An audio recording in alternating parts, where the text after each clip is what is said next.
nhớ sao nó là cái bắc khana nó yo cái một trong các tế một yo không lo muốn nó họ tổ chế nữa một ở lúc chế nữa ý lúc chế lúc nó nói để rồi để bị lúc chế một lúc bệnh là nó thấy để rồi máy lúc chế thì ít trong người lúc nó ít trong lúc là nó cái gì ít họ chế xí ô không tàu mà rồi không có cái tiền gì thế to chơi đâu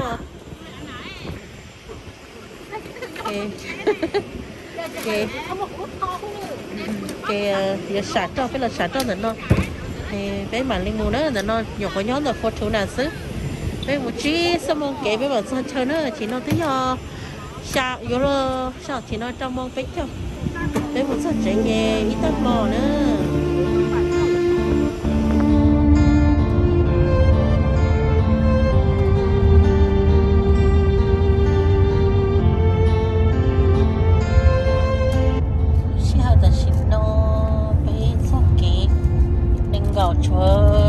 ông lúc chơi nữa lúc còn tây ta nó chỉ nhắm lông ta tận trả và lúc bé muốn nó chỉ để hồng máy trả nữa ta nó cho mông tự nó sẽ cầu mông bé tua thầu trâu mông bé chân thì tua ta nó tôi chỉ tâm sự kiến trí đó thì bé xã thì ta rồi cổ mông nó ý mông bé mạnh sao chờ nó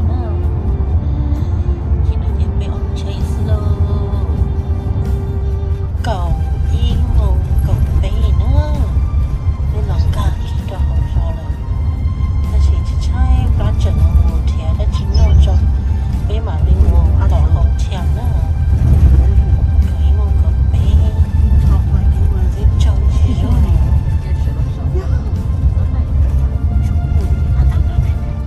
sao dạ cơ tải vậy bé là nó luôn đó nữa bé là nó lúc thật cùng đeo bé là nhiều món rồi nó nữa thật cùng đeo thì bé vẫn là muốn nó về chắp tức là có một cái cháu thì nó là chính sĩ bé tao bơi chạy im màu nữa thế bé là bơi từ lứa Best Western cái tôi đầu tư mà bé không chỉ là bơi lúc non đâu cho họ lúc nào nhon chắc cái gì nữa đây là ít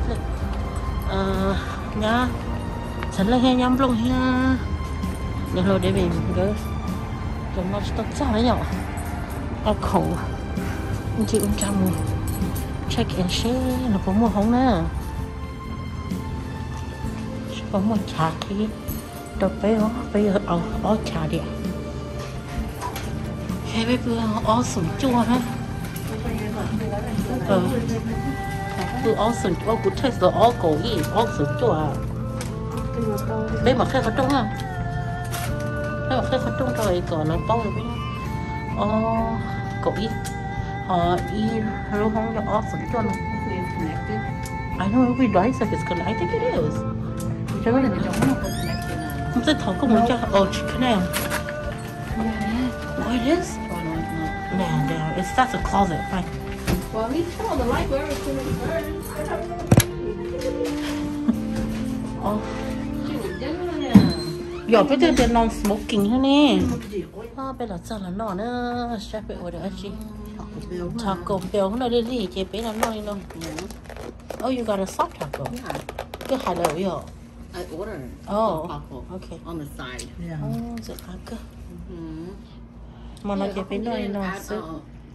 Bây giờ mùi nó không quá phải tiết khi bây giờ mùi nó mò em một shopping khá tư tụi nó tuôn kia hay như li bây giờ bé scatter đó tỉnh mong lo xin chi như li anh này cho bé tuôn để bé tuôn nó đó bây giờ nhau nó thả bể thì sẽ bây giờ mua xì khó tư gì ta là khó tư thiên nó mò khó tư tụi nó nhớ tụi nó thế là tự ý màu nó phải tự bự ý màu tờ đó cho ôm mưa bự là tự bự là mà nói về bé bự là nó để nó máy của cái để nó mong bé bự nữa ta sẽ bé cô trở thành kinh thế mà nó chỉ bơi để thay kỳ dùng khó thứ với bạn thay đồ nữa cái mối ni nhớ sâu nữa nó đấu chia rồi nó bé múa chi ni bé mà đi thay sấy xe nó bé ở đây chia sấy lắm bà ta tao sao chưa hay cái bé bài xưa đó rồi ta là chỉ tao phi bé tao là phi như vậy bữa bỏ chị ra chơi chị bỏng no đi thân nữa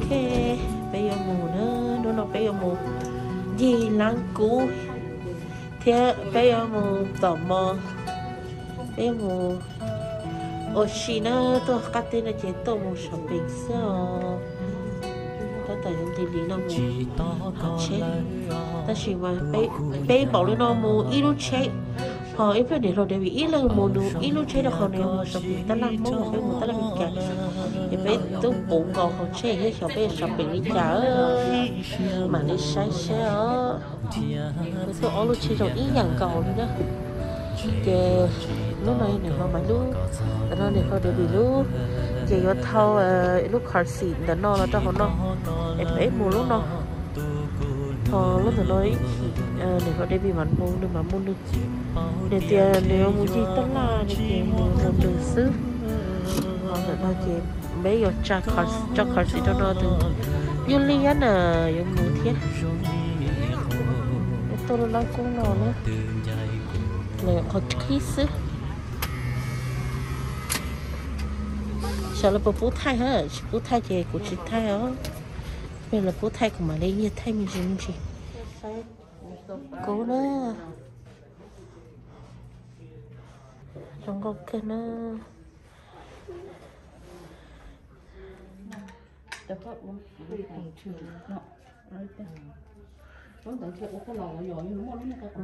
sao tư nào mà chơi nghe nhiều sức cỏ đó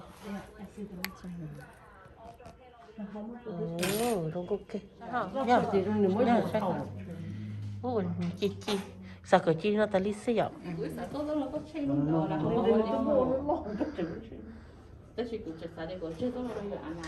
đúng nhau tao là mua lấy tao rồi có số treo thì có treo mà thằng nó có mà đi dùa số thì cũngต้องmua của tôi lo là thế rồi ăn không nên bữa tôi có nói chả của như vậy nó mà lúc là tao tự cho hết trả rồi 1700 cậu biết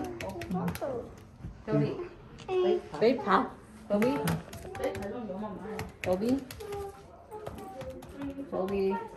không cần đâu cậu biết chỗ này không tuổi chả biết chỉ cỡ how much paper yo cũng là tại vì bé một chơi sót tham mua máy nhiệt tà đấy tham mua tiền à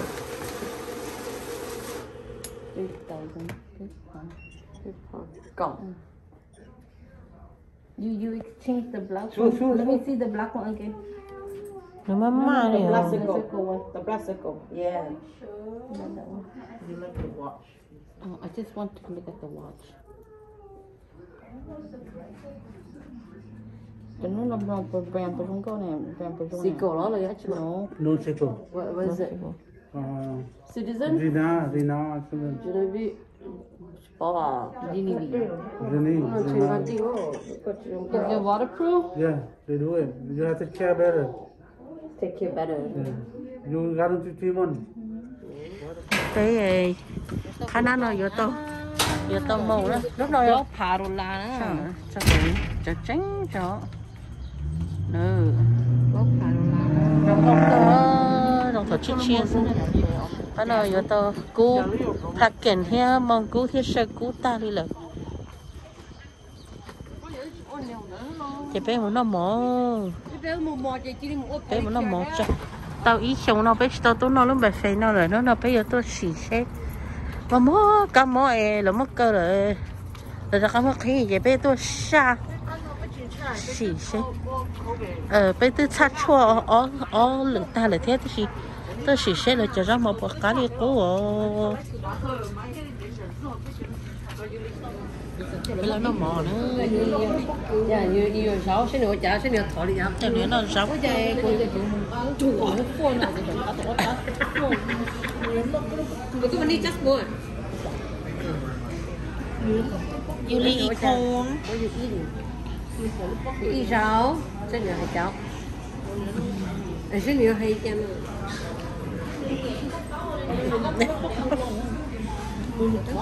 mai cho chơi từ luôn mà cái gì tôi chơi nè ồ đừng có solo oppa cho mình chứ nên chơi đó là chơi con cái gì cứ chỉ hay thế con cứ nói cho các cá lời con lên chữ tí xí nữa thì này bên nó tí ở tao một tay kia tên chia xí nó là Julia này chẳng ta tao non chế lơ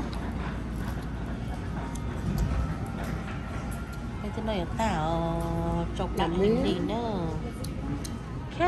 bây giờ thằng nó ta là nó ta là nó nhá mà nó có tại địa trong to TV tu ta là nói ai kia này vậy luôn à nhà tôi chẳng nó cứ một khổng kỹ cơ thế đâu giả cơ bây giờ tôi vừa nó có tại địa của nè thế của sinh người to cháy chia rồi chơi bé giờ tôi sai xe bỗng một tay giả rong vô một trong cỡ nó cháy chia nè vừa to bé một số hậu vừa tay địa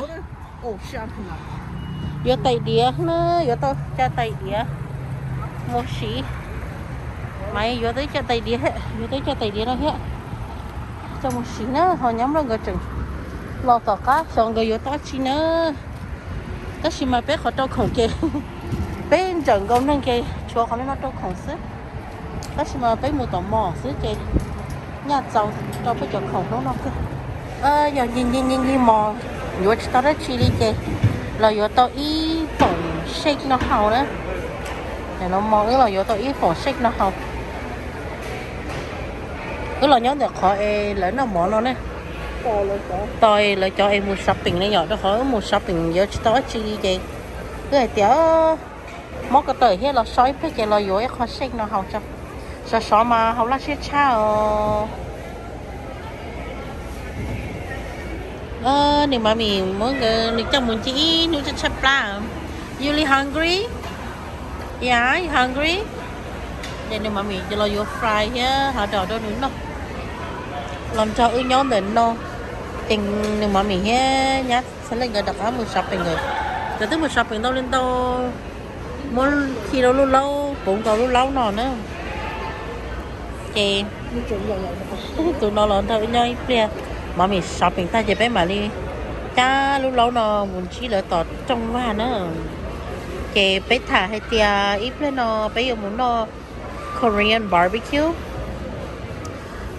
giờ tôi chỉ lá muốn nó nữa họ chỉ nó tức tao nó cháy lá đi à ít lên bé muốn đi chả mà thay dành sáy nữa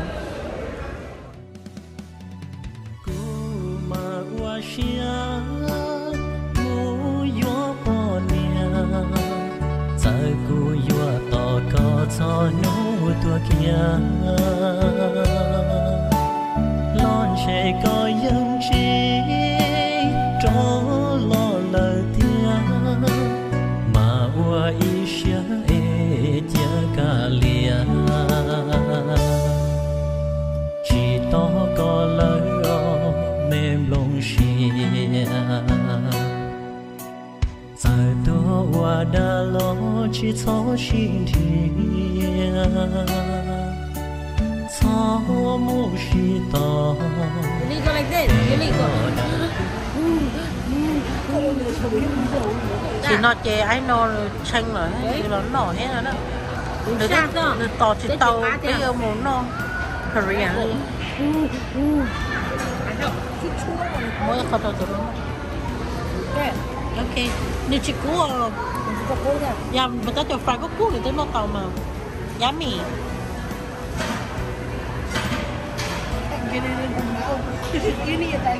I help. có máy help ok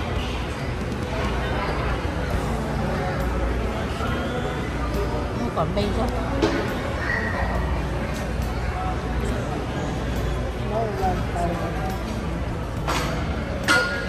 Yum.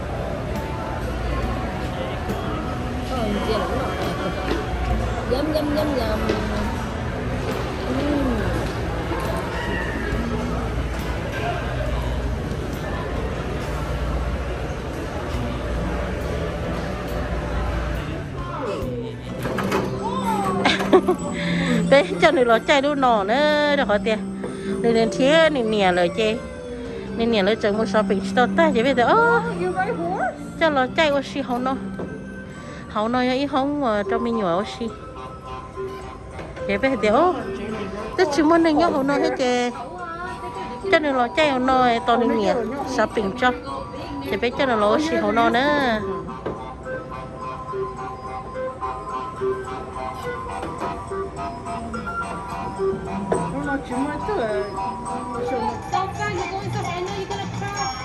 wow, look at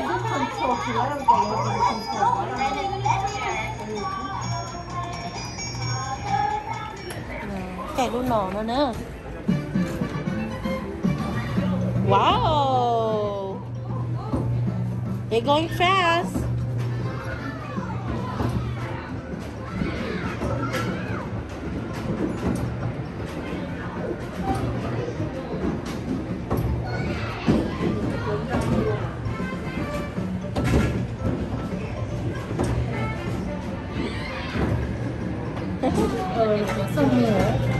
You just stop saying. Because it feels real.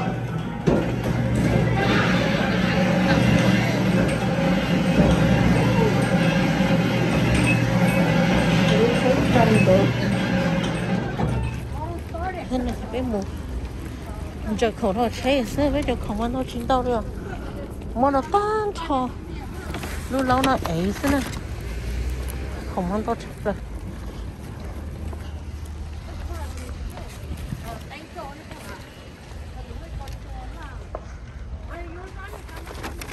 Muốn chạy cho họ chơi cho chỗ họ nó chơi cái gì với mà thánh cái mất tay đó Đâu có hổ rồi, có chẳng có con lòng họ cũng xin nhà con mua cho nó chỉ thích biết nó chỉ có rồi lại thưa cho nó chạy nó nha cho nó ăn nó cứ lúc phối nữa nó xấu nó à mất chút cho con đó mất cho kia nằm đó mất cho tụi kia mất cho cái số con mà oh my god ơi là hử lọ khó anh nhỉ thì nhà cho cứ cho được có cái tư à mất cho khó cái tư rồi đó mà ngon cho đó còn là biết con we still got tomorrow to go ta kỹ nó mà cái mốc phô là chè giàu mà sao nữa ô chú nó nói rồi ôi đâu I have glass in here cái gì khó chỉ cái khó nữa nè khó lại hư ok bán á thế là chị phải về nằm mỏ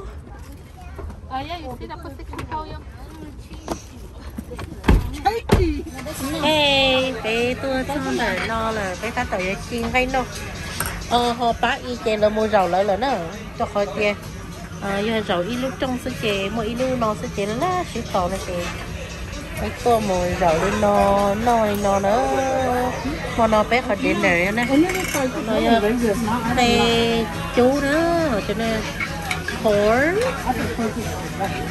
cá thì nữa cho nên nè đó rồi chẳng bay tụi nó kia mỏ để nó thịt cá thì ngon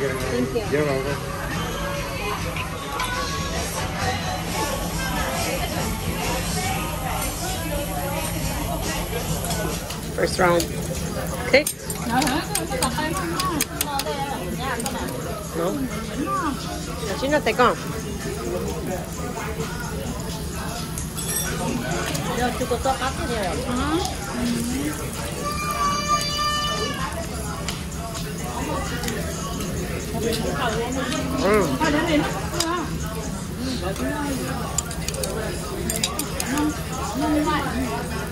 bắt đầu nó cho quả củ nữa nó phải nó round phi ó rồi nữa đến nó round phi ó hả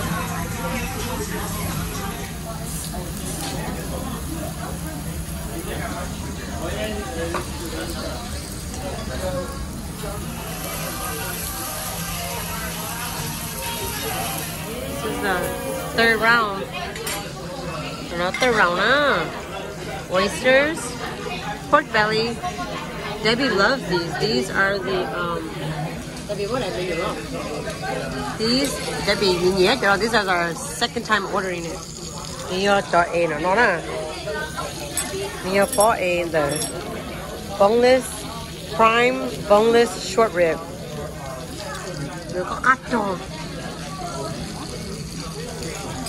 Yeah, Debbie likes these. It tastes the cá đồ khó nhỉ gạo bị nói à. Còn nó có cắt đâu. This is pork belly. This is oyster. This is our third round, and these are lobster shell. We went with this. So our next one we're gonna do is gyro salmon. We're gonna do baby octopus, and we're gonna do, what do you call it? Jumbo shrimp. Yeah, jumbo shrimp. We got it. Maybe we'll do some freaking, I don't know what they want next. Nó còn nó sụt thái silo, ok. Yo muốn nó ice cream nữa. Tôi nó cho flan cho.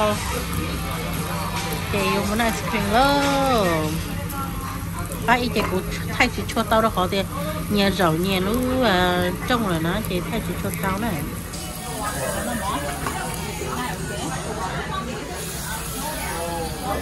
Octopus brown.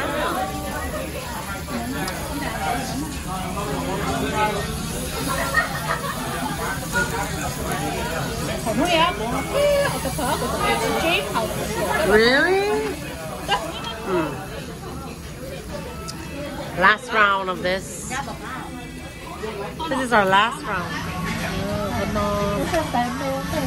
Nó tay snow cone. Fruit snow cone. Bà ta là chỉ là tay nó. Nè, anh đâu có chuyện nó. Món đó nó cho chắc hả? Đây này có đòn nó là right? Hey Lily. Nó tả kìa. Bé phải đó. Chắc các phải. Bé phải chị.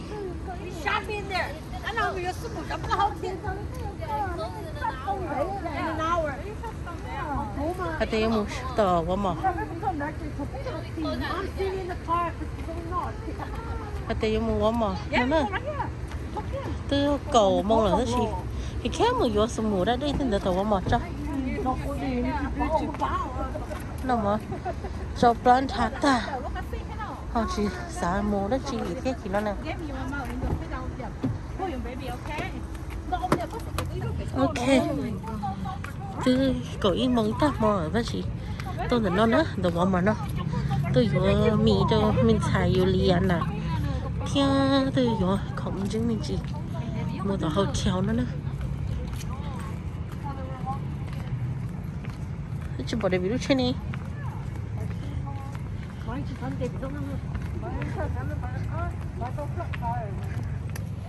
Yuli, cái gì tới chưa? Wow, ok.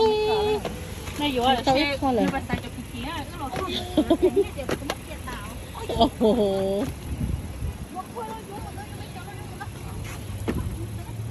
nó vừa tới ít thôi, nó vừa tới ít thôi. Nè xí á.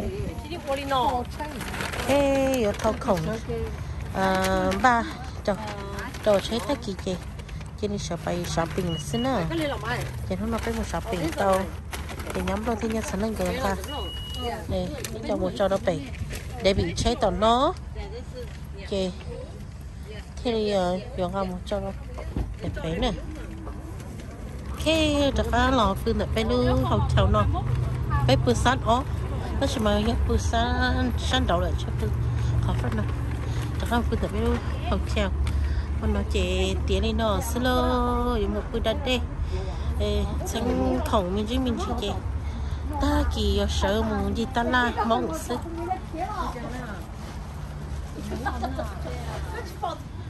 Good morning. Đúng rồi. Bây giờ cá lò kho chế. Bây giờ cá lò kho chế yon đi đôi khổng. giờ đó hả mù kia khứ đó nữa giờ mù giờ ngay giờ mù giờ rau nó tợ khứ mong khứ Asia giờ kho tới bắt tôi chế nó đâu thiết dòng tí nữa tôi còn nó giờ mù giờ khổng tao lại cái là hỏi này nó shopping nó lên lâu nữa mỏ rau mỏ đây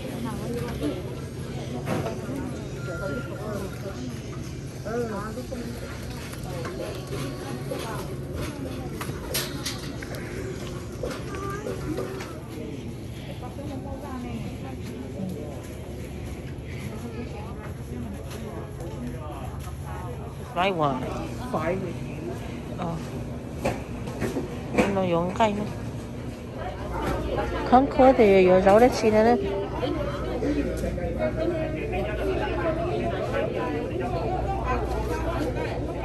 thế hôm là một say không có xí tao mới nhỏ có cháy nữa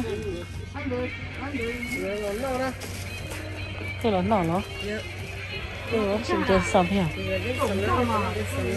chả nó chế cái nó tao mỏ đi thôi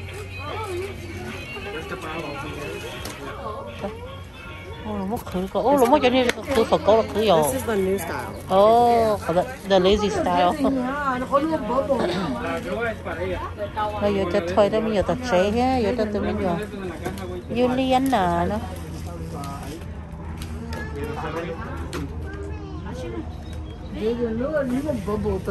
Yeah, that would be cute.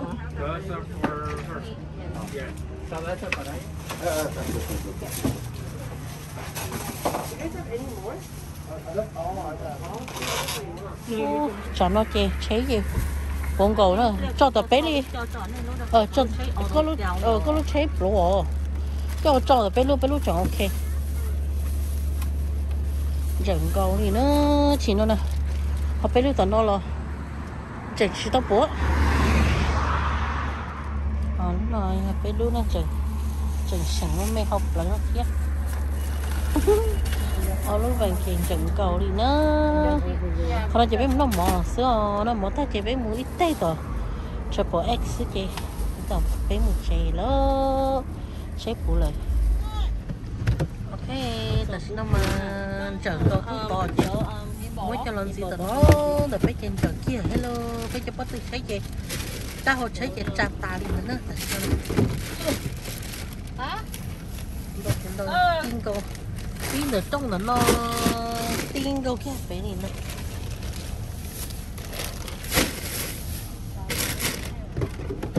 nó bé lần trẻ khó chơi nó mà chỉ như thế tia tới trẻ chỉ tao bé chẳng lần đây chơi nó bé chẳng tao tao muốn trẻ nữa đó chỉ nhớ rồi thà trả nó là đó chỉ bé tao muốn trẻ xin trẻ bỏ gây là nó gây là nó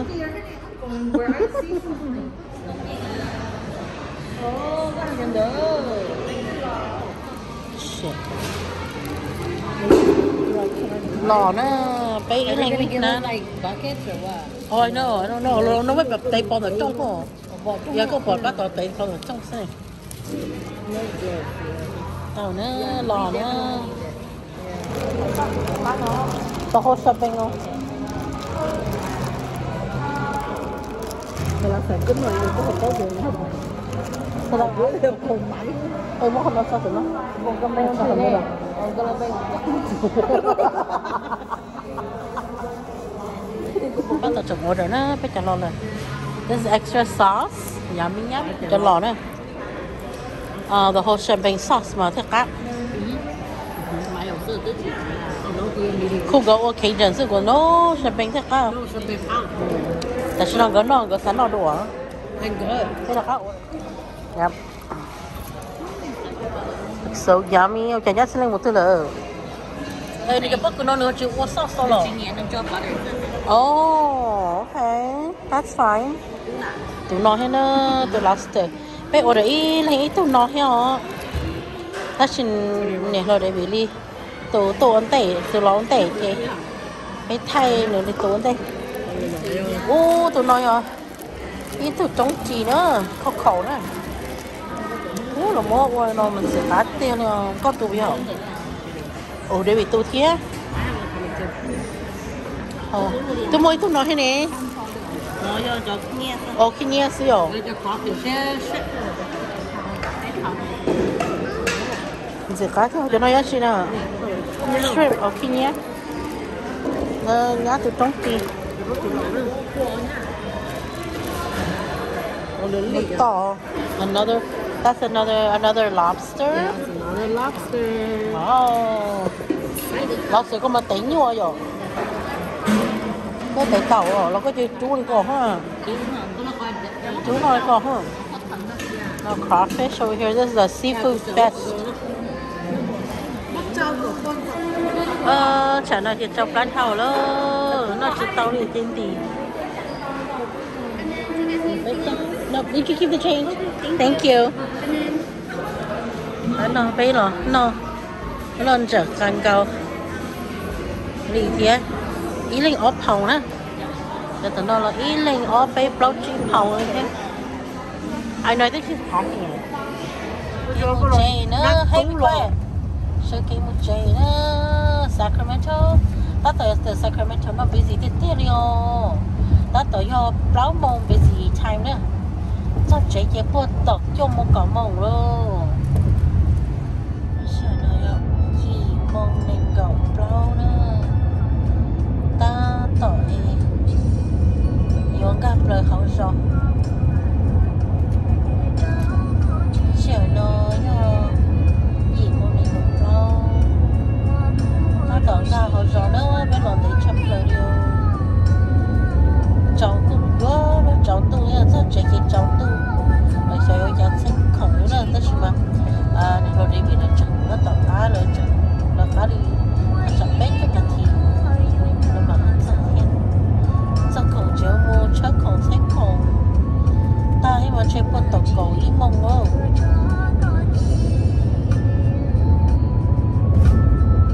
đây là sao nó là cháu khổng tử để lo để bị cái chế không có luôn đâu nó nhắm luôn cả lút chế nó để bị lút chế thế chớ không mà cũng còn không nó tao nó chơi chuông nhiều không máy ha nó mỏi đó họ tụi nó chớ rõ luôn đau liều không ăn đâu chấp rồi ta tỏ là thao khổng kia thao khổng ta là trời sáng khổng theo chỉ dùng gì kia nhiều